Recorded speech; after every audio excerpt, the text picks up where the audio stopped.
Então, hoje é dia 31 de outubro, dia das bruxas. Ai, que friozinho! E, olha só.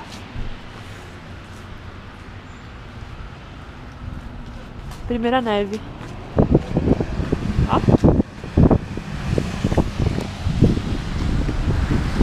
Óbvio que meu óculos vai ficar cheio de neve.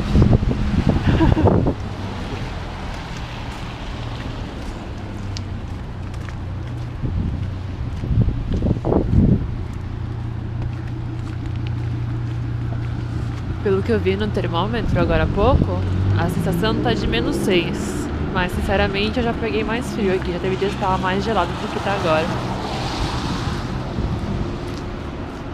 E eu acho que é só uma prévia do que tá pra vir.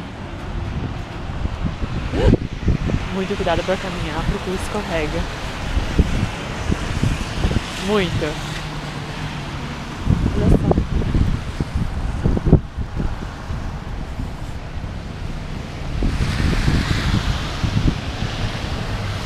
Primeiro dia de neve, já presta atenção na quantidade de neve que tem.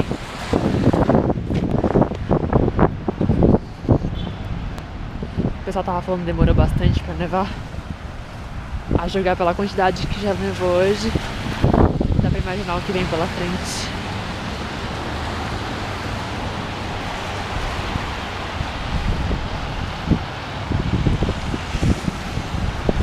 Sinceramente parece que eu tô num filme.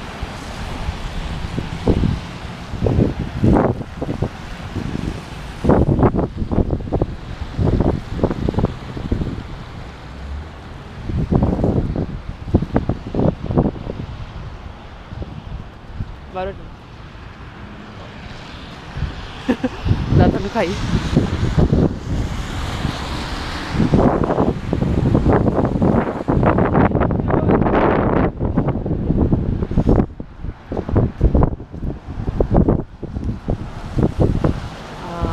Não tá tão frio que a neve bate no chão e já derrete.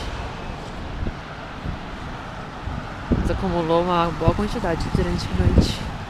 A gente começou a nevar umas 5 da manhã, agora são 9 horas mais ou menos.